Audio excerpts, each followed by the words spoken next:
Hello students. हमने अपने last lecture में पढ़ा था कि what do we mean by communication. ठीक है, फिर मैंने आपको बताया था कि कम्युनिकेशन करने के लिए हमें और आपको लैंग्वेज की ज़रूरत पड़ती है। और लैंग्वेज हमने कौन सी यूज़ करते हैं हम कम्युनिकेशन करने के लिए, क्यों करते हैं हम उस लैंग्वेज का यूज़, ये सब चीज़ें मैंने आपको पहले वीडियो में अपने बता दी थी। लेकिन फिर भी हम इस वीडियो के माध्यम से आज फिर दोबारा से एक बार पढ़ लेते हैं कि कम्युनिकेशन करने के लिए, कम्युनिकेशन हम लोग कहाँ कहाँ करते हैं, प्लस कम्युनिकेशन करने के लिए हमें आपको कौन सी लैंग्वेज चाहिए और हमें आपको वो ही लैंग्वेज कम्युनिकेशन के लिए कम से कम आनी क्यों जरूरी है, क्यों आवश्यक है या क्यों अनिवार्य है। Why that language is being used for communication and why it is important to have the knowledge of that language. So students, communication करने के लिए हमें और आपको सबसे ज्यादा इंपॉर्टेंट एक लैंग्वेज की जरूरत है। वो लैंग्वेज आपकी कौन सी है? English.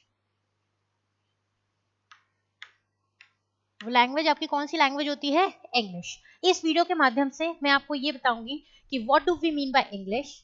Next, what do you mean by English के साथ साथ मैं आपको ये भी बताऊंगी how many kinds of English are there, plus why we use English especially in context with the engineering and technology, why engineers should have the knowledge of English and what is the importance of English for them. अगर मैं आपसे English की बात करूं, सबसे पहले हम और आप ये बात कर लेते हैं कि what do we mean by English. English क्या है? सबसे पहले हम ये बात करते हैं कि इंग्लिश क्या है। तो फर्स्ट पॉइंट हमारा ये कहता है कि English is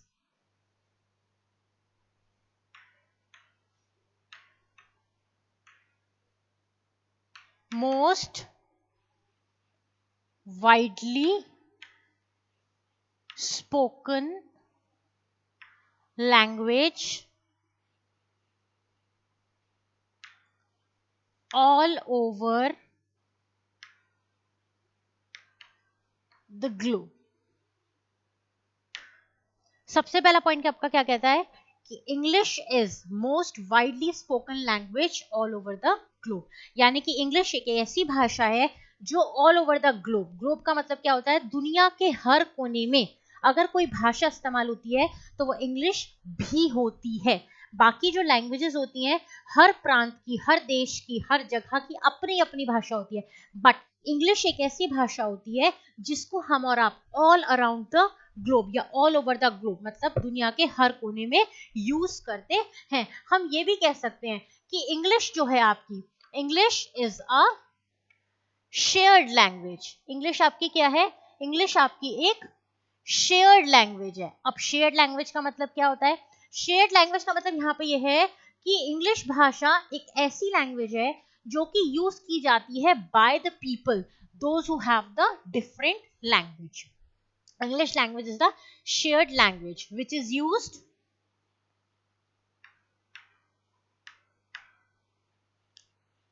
by people, yeah, by the people of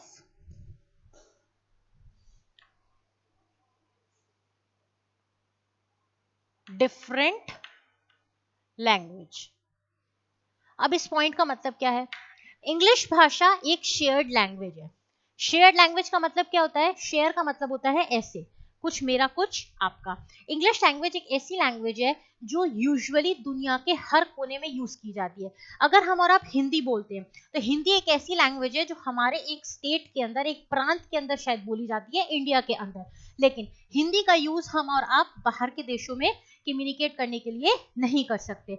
but English एक ऐसी भाषा है जो दुनिया के आप किसी भी कोने में चले जाइए, यानी कि फॉर एग्जाम्पल आप जर्मनी चले जाइए, स्पेन चले जाइए, अमेरिका चले जाइए, कहीं भी चले जाइए आप और हम, वहां पर वहां की लैंग्वेज तो बोली जाती है, लेकिन उस जगह के लोग कहीं भी किसी भी दुनिया के कोने में बात करें तो इंग्लिश एक ऐसी लैंग्वेज है जिनका यूज वहां पर सभी जगह के लोग आपस में एक दूसरे से विचारों का आदान प्रदान, दैट मींस कम्युनिकेशन करने के लिए करते हैं। इसीलिए हम इसे क्या कहते हैं? Shared language. शेयर्ड लैंग्वेज का मतलब क्या होता है?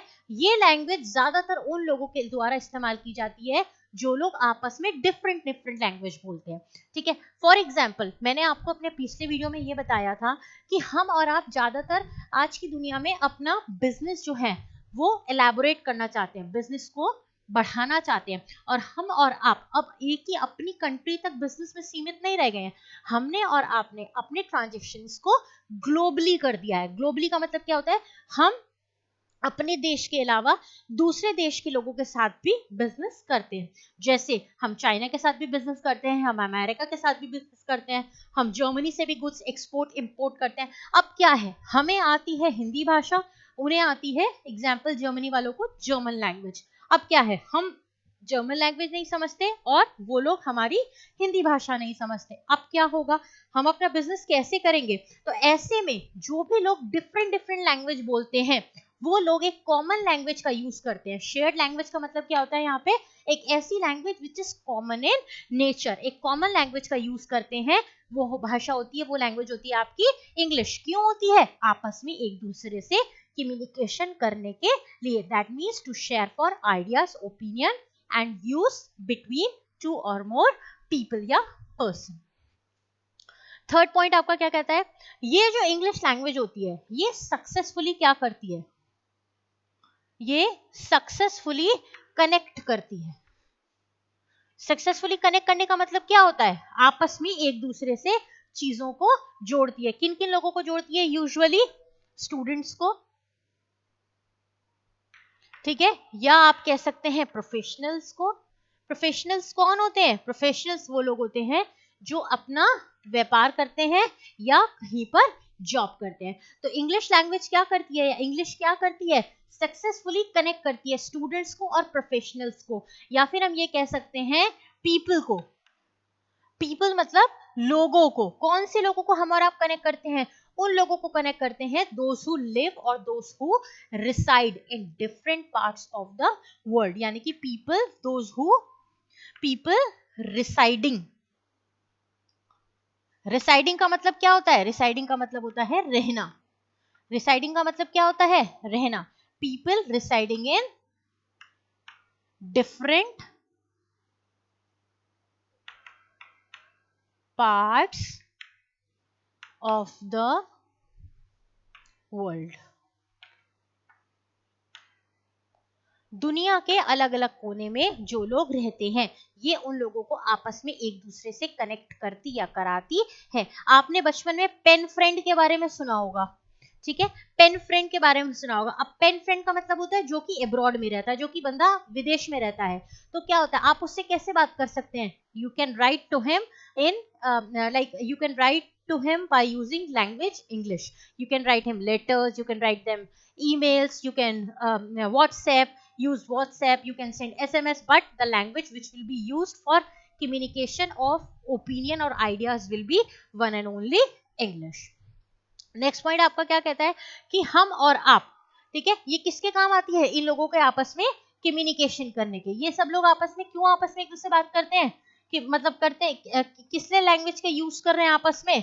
कम्युनिकेशन करने के लिए, दैट मीन्स विचारों का आदान प्रदान करने के लिए। अब अगर हम और आप इंग्लिश की बात करते हैं, ठीक है, अगर हम और आप इंग्लिश लैंग्वेज की बात कर रहे हैं, या लैंग्वेज ग्रामर की बात नहीं कर रही मैं यहाँ पे, इंग्लिश भाषा की बात कर रही हूँ, तो इंग्लिश जो होती है, हम और आप उसका यूज दो कारणों से करते हैं, ठीक है। हम और आप उसका यूज जनरल कम्युनिकेशन करने के लिए करते हैं। हम और आप उसका यूज क्यों करते हैं? जनरल कम्युनिकेशन करने के लिए। जनरल कम्युनिकेशन का मतलब क्या होता है? आपस में एक दूसरे से विचारों का आदान प्रदान करने के लिए, but in our daily day to day life. अभी मैं आपको उसके बारे में डिटेल में बताऊंगी। प्लस इंग्लिश का यूज हम और आप टेक्निकल कम्युनिकेशन करने के लिए भी करते हैं। अब क्वेश्चन आता है कि ये जनरल कम्युनिकेशन क्या होता है और टेक्निकल कम्युनिकेशन क्या होता है, प्लस इंग्लिश का यूज हम इन दोनों के अंदर कैसे करते हैं, और इंग्लिश भाषा कैसे हमारे लिए यूजफुल साबित होती है इन दोनों कम्युनिकेशन को करने के लिए।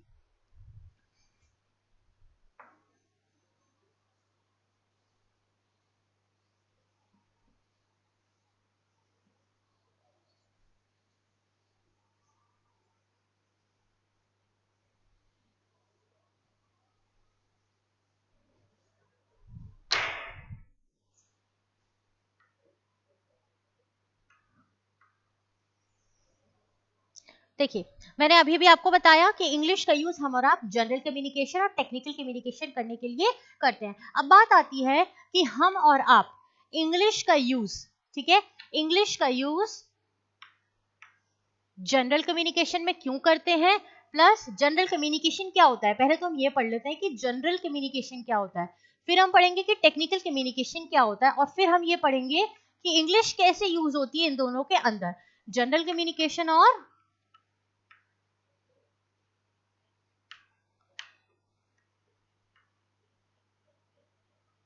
Technical communication.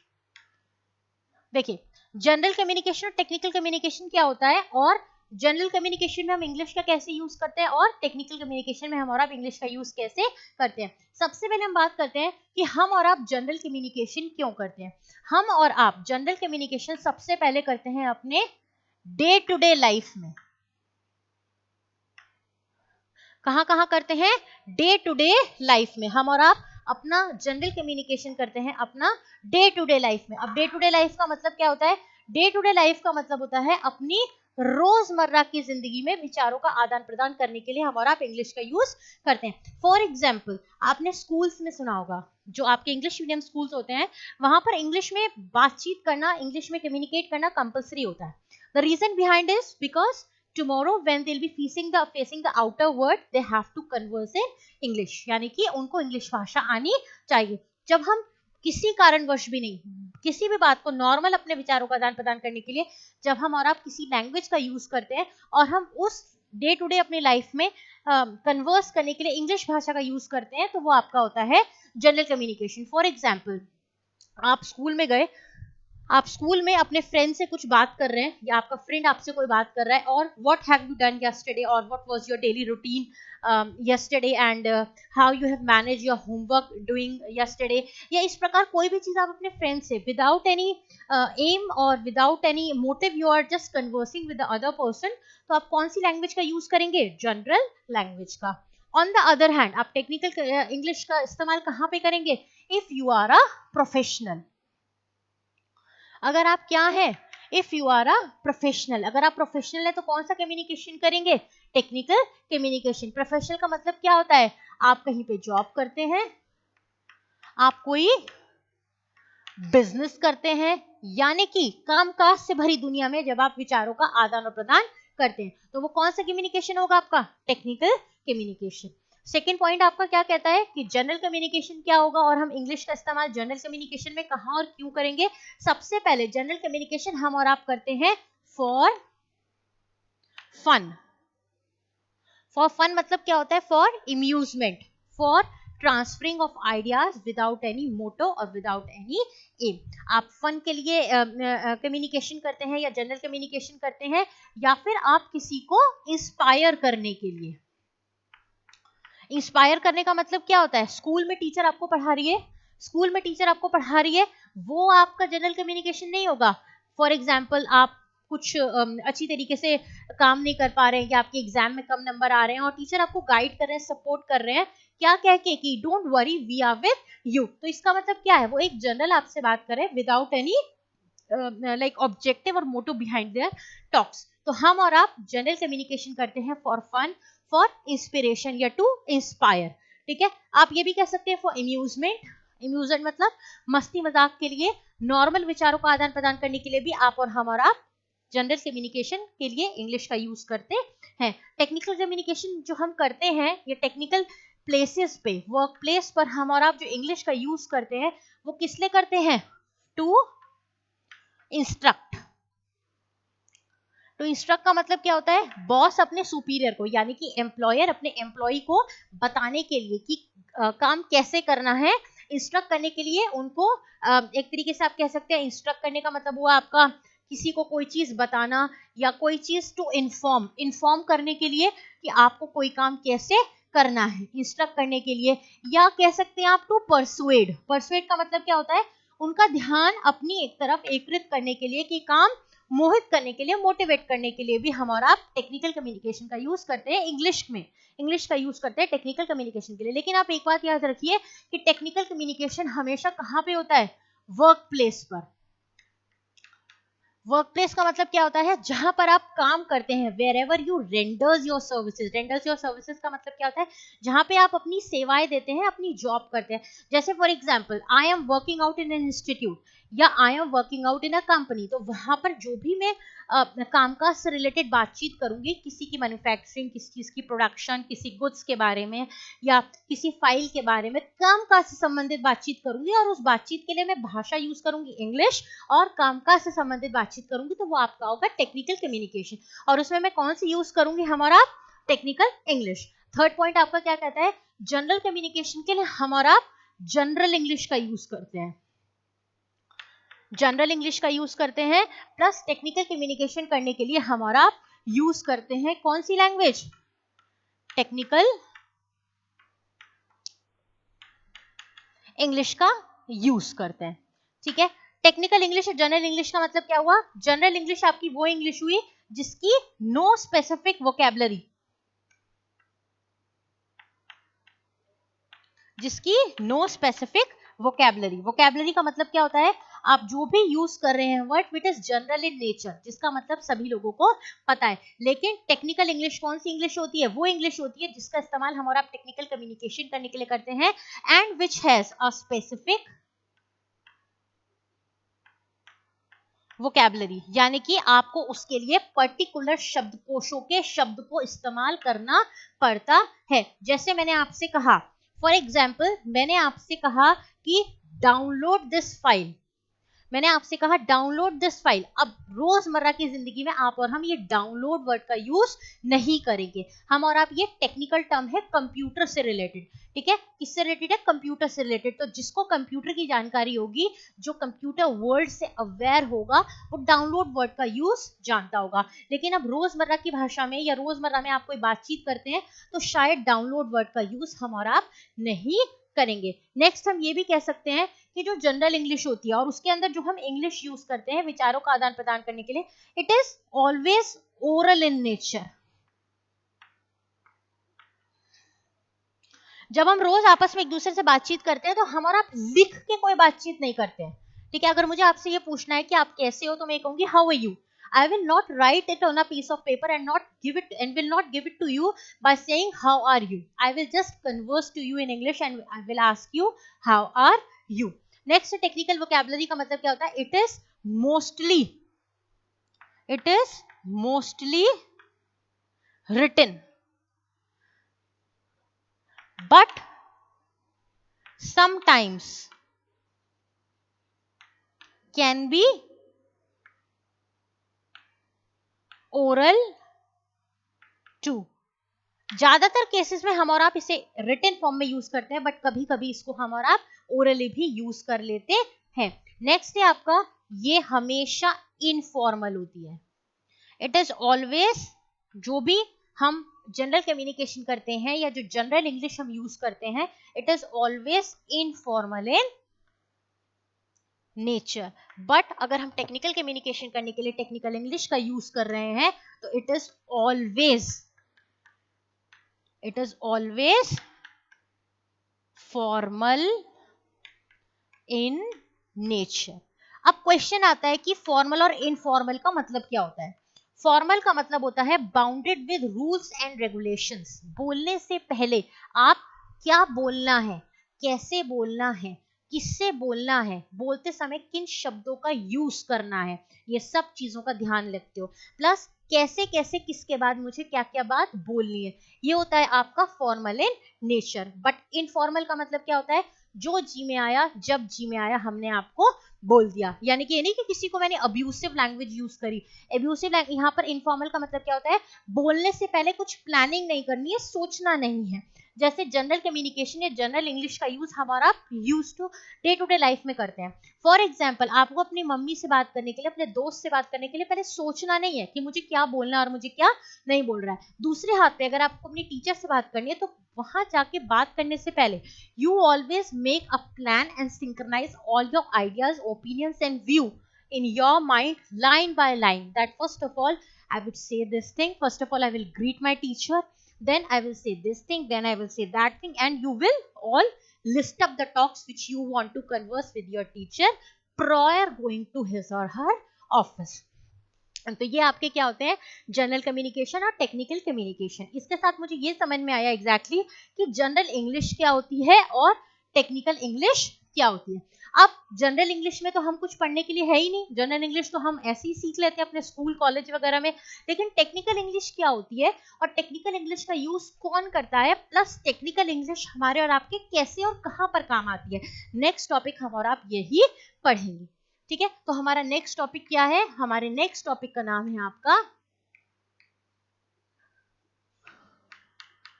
Technical English. अब सवाल आता है कि टेक्निकल इंग्लिश क्या होती है। टेक्निकल इंग्लिश ये पढ़ने से या पढ़ाने से पहले आपको ये बात शायद समझ में आ गई होगी कि टेक्निकल इंग्लिश प्रोफेशनल्स के द्वारा यूज की जाती है। इसे कोई आम आदमी यूज नहीं करता है, काम काज से संबंधित बातचीत के लिए ही हम और आप इसे यूज करते हैं या फिर अपने वर्क प्लेस पर ही यूज करते हैं। अब मुझे ये बताइए, आप लोग बीटेक कर रहे हैं, ठीक है, आप लोग बीटेक के अलावा कोई और प्रोफेशनल कोर्स कर रहे हैं, तो आगे चल के आप और हम क्या बनेंगे।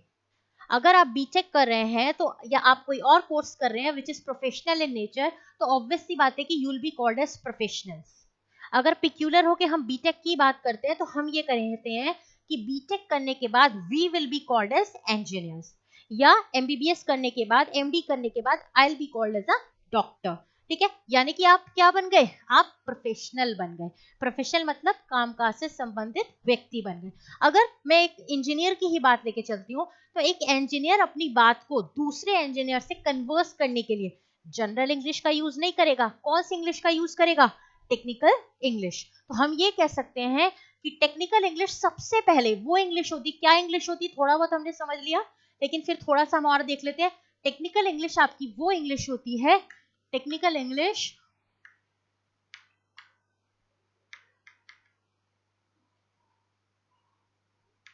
क्या होती है, technical English is mainly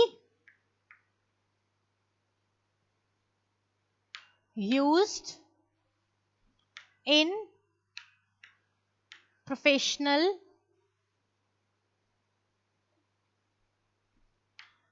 world. ठीक है, it is the English which is mainly used in the professional world. Professional का मतलब क्या होता है, प्रोफेशनल का मतलब होता है कामकाज। ठीक है, अपने कामकाज को करने के लिए जब हम कन्वर्स करते हैं, ठीक है, तो हम प्रोफेशनल या टेक्निकल इंग्लिश का इस्तेमाल करते हैं। इस टेक्निकल इंग्लिश को हम और आप प्रोफेशनल इंग्लिश के नाम से भी जानते हैं। इट इज मेनली, अगर हम बात करें, इट इज यूज्ड बाय या यूज्ड इन भी आप कह सकते हैं, इन, यूज्ड बाय, या आप कह सकते हैं बाय भी कह सकते हैं या इन भी कह सकते हैं। यूज्ड बाय या used in the field of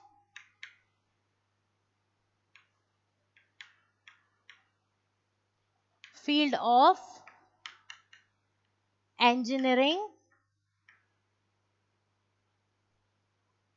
and technology। ये इंजीनियरिंग एंड टेक्नोलॉजी के फील्ड में यूज होती है। अब अगर इंजीनियरिंग और इंजीनियरिंग के फील्ड में हम पिक्यूलियर होके बात कर रहे हैं, तो इंजीनियरिंग के फील्ड में हम ये कह सकते हैं कि it is the English which is mainly used by engineers. जो कि कौन यूज करता है, मेनली इंजीनियर्स।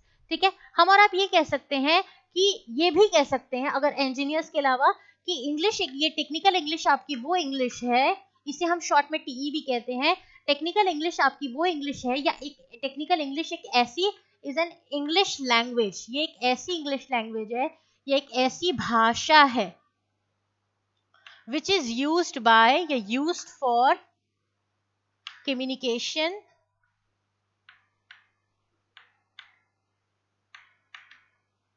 अमंग, अमंग का मतलब क्या होता है, बीच में, among technical, among technical professionals. Technical professionals का मतलब क्या होता है, टेक्निकल मतलब प्रोफेशनल्स का मतलब होता है, टेक्निकल का मतलब होता है कामकाज, और प्रोफेशनल से मतलब होता है जो जॉब करते हैं या बिजनेस करते हैं। अगर दो बिजनेसमैन आपस में बात कर रहे हैं, या दो एम्प्लॉयज आपस में बात कर रहे हैं, या दो एम्प्लॉयर्स आपस में बात कर रहे हैं, या दो डॉक्टर्स आपस में बात कर रहे हैं, या दो फ्रेंड्स नहीं, दो स्टूडेंट्स आपस में बात कर रहे हैं, तो वो कौन सी लैंग्वेज का यूज करेंगे? वो यूज करेंगे आपका टेक्निकल इंग्लिश का। फॉर एग्जाम्पल, मैं और आप बात कर रहे हैं, ये तो मैं आपको हिंदी का यूज आपको समझाने के लिए कर रही हूँ, but if we will talk in English और we will discuss this topic in English, then I, being a professional, is communicating my ideas, thoughts and views to the other people, to you, those who are also the students, those who are the students. तो हम लोग आपस में विचार के आदान प्रदान करने के लिए कौन सी लैंग्वेज का यूज करेंगे? टेक्निकल इंग्लिश का। हम ये भी कह सकते हैं कि it is used by people, हम ये भी कह सकते हैं कि technical English is used by people, it is the English which is used by people for communication, for, अगर अपने पॉइंट्स हमें एग्जाम पॉइंट ऑफ व्यू से बढ़ाने हैं तो बात वही है, बस घुमा फिरा के कही जा रही है, ठीक है। Used for communication, who are taking up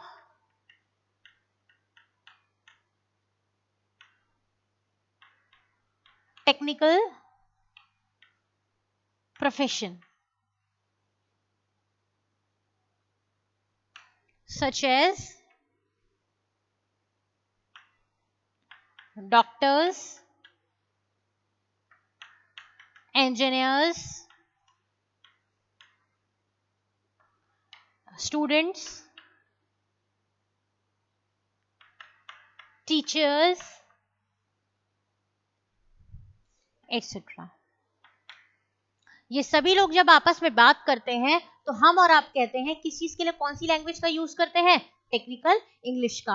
but मेन बात यहां से शुरू होती है, but is used to converse on अ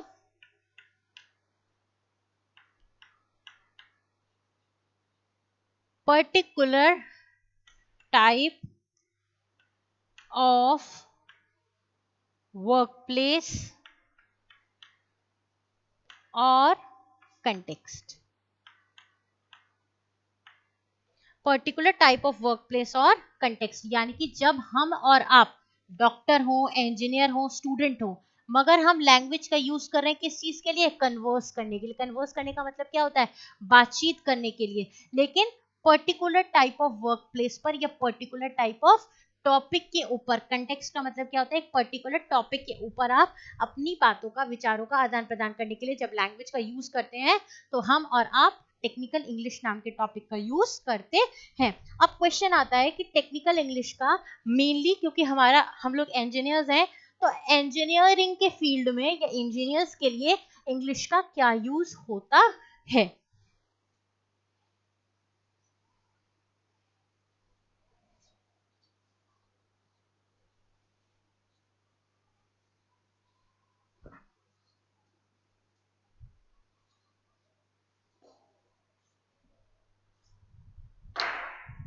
अब टॉपिक आता है यूज ऑफ, या फिर हम कह सकते हैं need of English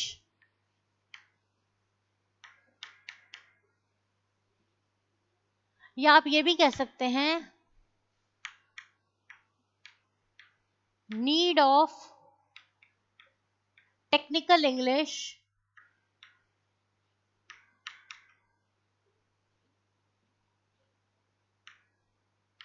for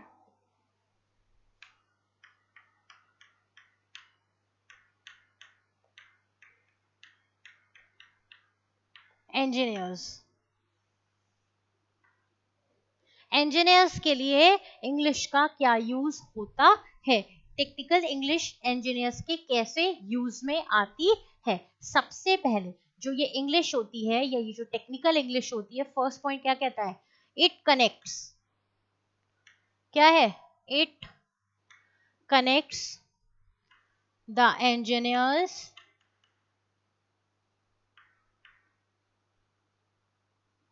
with job which needs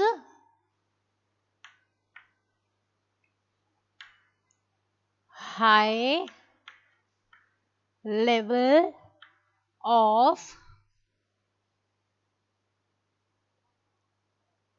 training.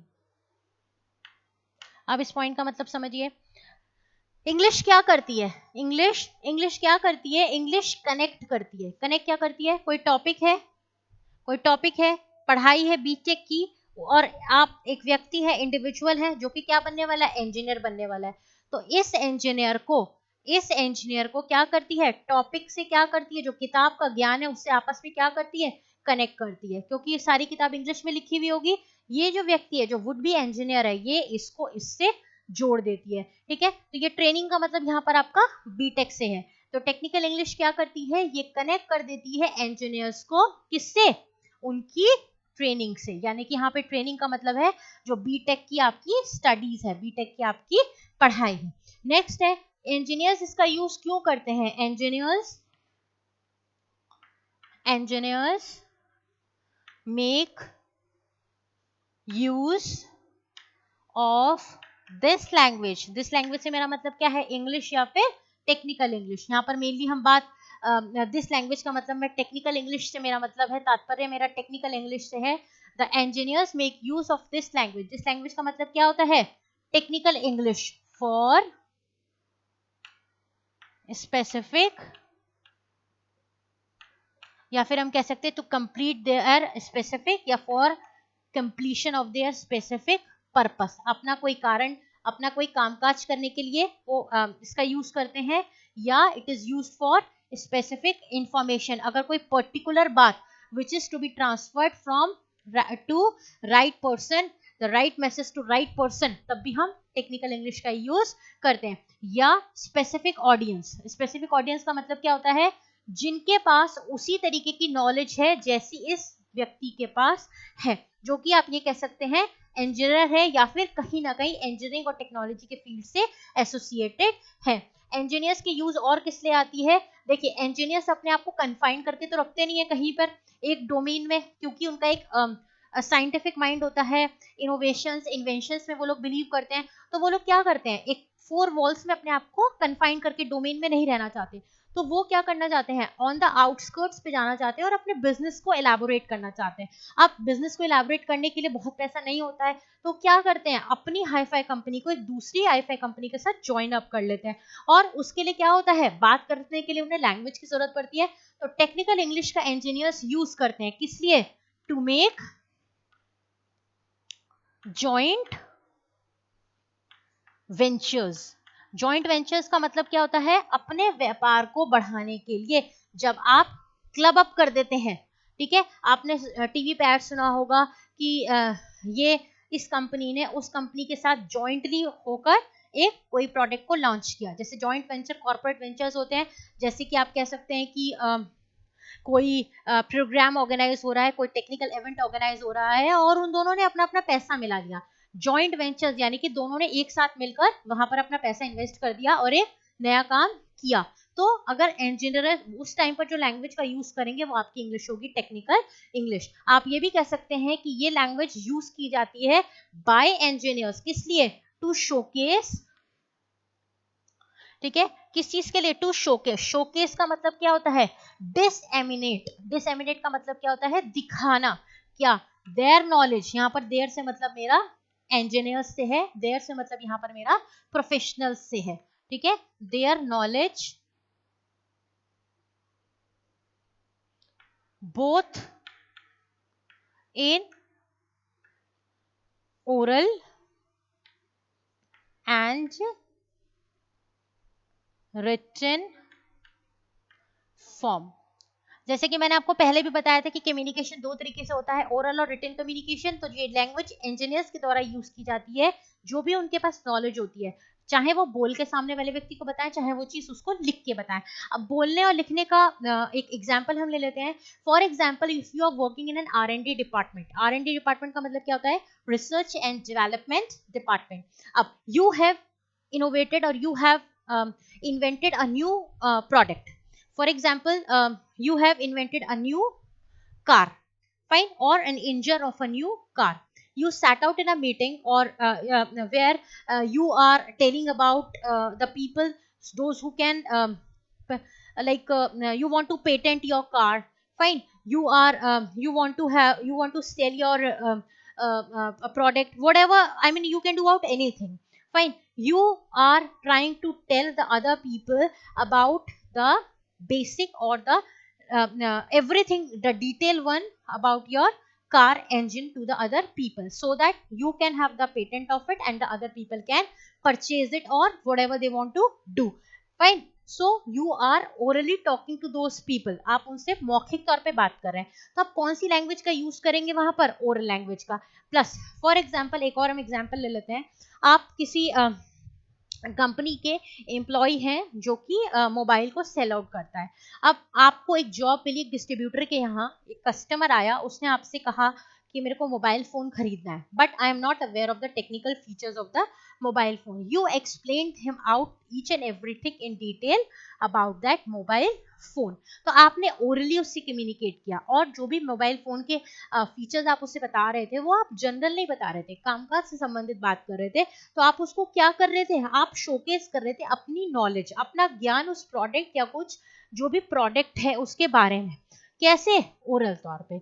Next है, आपने देखा होगा एक मैनुअल नाम की चीज होती है, whenever you purchase out anything from the market, जब भी आप और हम कोई चीज है जो परचेज करते हैं मार्केट से, ठीक है, तो हम और आप क्या करते हैं, हम और आप उसके साथ एक बुक पाते हैं जिसको हम और आप क्या कहते हैं, मैनुअल। उस मैनुअल में स्टेप बाय स्टेप, ऊपर से लेके नीचे तक, नीचे से लेकर साइड तक, कॉर्नर तक, स्टेप बाय स्टेप सारी चीजें दे रखी होती है, किसलिए, ताकि आप उस प्रोडक्ट को ऑपरेट कर पाए, और जब भी आप कहीं स्टकअप हो जाए तो आप उस मैनुअल को खोलें और सारी चीजें उसमें पढ़ ले। तो कोई फालतू की बात उस मैनुअल में नहीं लिखी होती है। तो जो भी आपके डिपार्टमेंट के लोग होते हैं, तो कंपनी साइड के लोग होते हैं, वो अपनी नॉलेज को शोकेस करते, डिसेमिनेट करते हैं रिटन फॉर्म के अंदर। तो वो आपकी कौन सी इंग्लिश यूज करते हैं, टेक्निकल इंग्लिश। आप ऐसे समझ लीजिए कि आज की दुनिया में जो एक वर्ल्ड है, यहाँ पर हमारा एक कट थ्रोट कॉम्पिटिशन है, ठीक है। हम ये कह सकते हैं कि cut throat competition is the need of an hour. Need of an hour का मतलब क्या होता है, आज की दुनिया में if you want to sustain, you should have to, या you will have to struggle out in this cut throat competition. और अगर आपके पास प्रोफेशनल इंग्लिश की जानकारी नहीं है तो क्या कर सकते हो, आप इस प्रोफेशनल वर्ड के अंदर एंट्री बिल्कुल भी नहीं कर सकते हो। So you should have the knowledge of English, basically the technical English, if you want to be a successful engineer in your career, ठीक है। अब नेक्स्ट टॉपिक जो हम पढ़ेंगे, हमने इंग्लिश तो पढ़ लिया, तो अब हम इंग्लिश के बेसिक्स पढ़ेंगे। बेसिक्स मतलब आपको जो ग्रामर पोर्शन होता है वो हम और आप अब अपना नेक्स्ट टॉपिक पढ़ेंगे।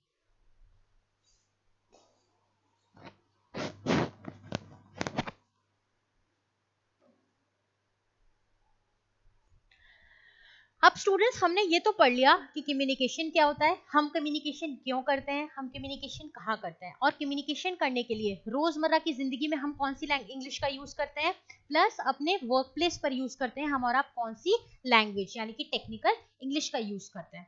अब बहुत सारे लोग मैंने ऐसे सुने हैं जो ये कहते हैं कि हमें और आपको अच्छी तरीके से इंग्लिश बोलना नहीं आता।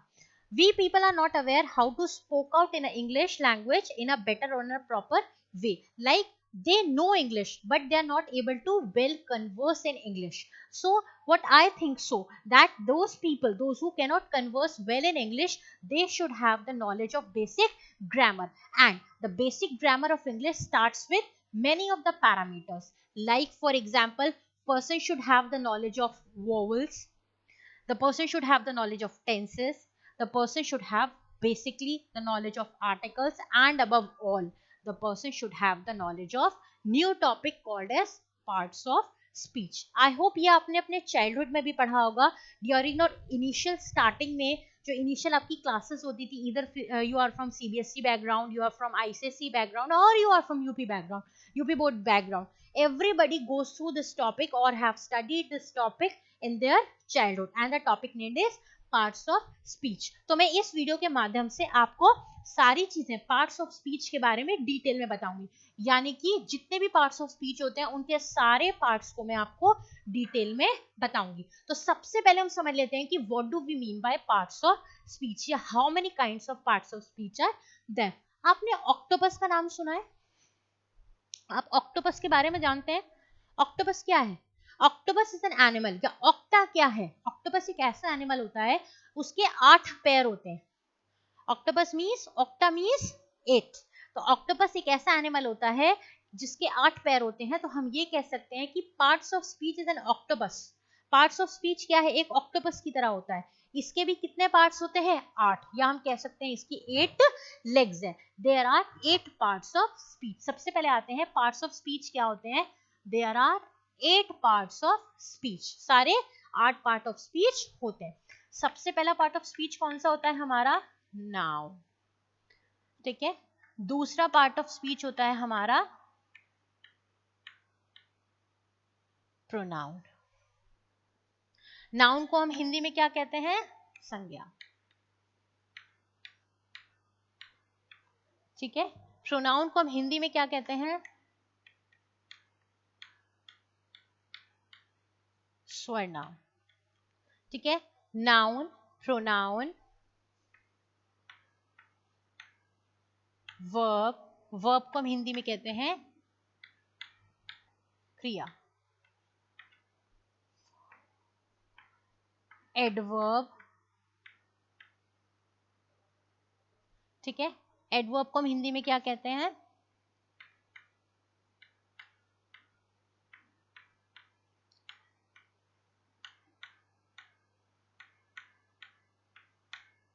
क्रिया विशेषण। Adjectives. Noun, pronoun, verb, adverb, adjectives, preposition जिसे हम हिंदी में कहते हैं पूर्व सर्ग। Noun, pronoun, verb, adverb, adjectives, preposition, conjunction.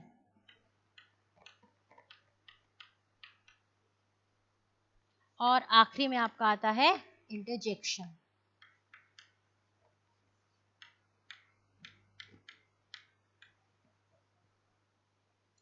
ये आपके होते हैं 8 पार्ट्स ऑफ स्पीच। अगर आपके पास इनकी नॉलेज नहीं है तो आपकी इंग्लिश अच्छी बहुत ज्यादा नहीं हो सकती है।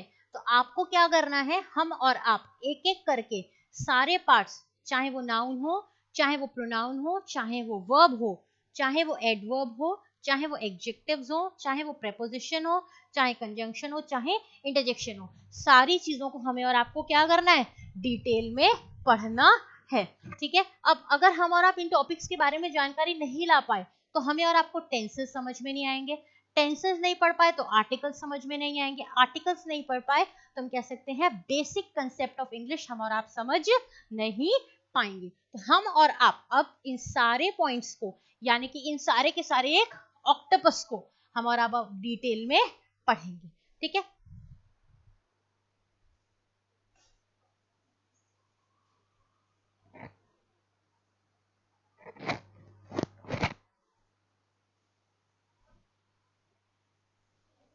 देखिए, इनको डिटेल में पढ़ने से पहले एक बात आप समझ लीजिए, इस दुनिया में सबसे पहले क्या आया?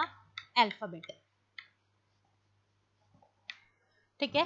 अल्फाबेट का मतलब क्या होता है? A to Z, which are 26 in number। ठीक है।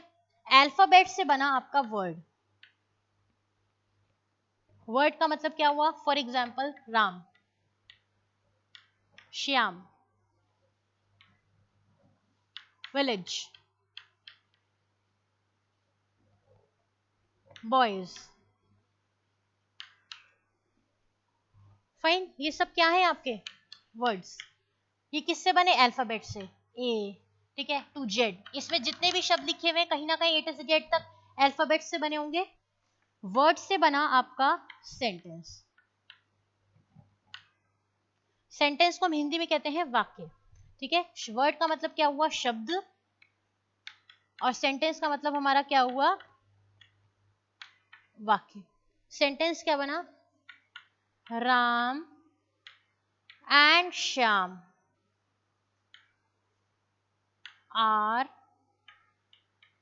Village boys. राम और श्याम विलेज में रहते। यानी कि अल्फाबेट से बना वर्ड, वर्ड से बना सेंटेंस, सेंटेंस से बना पैराग्राफ,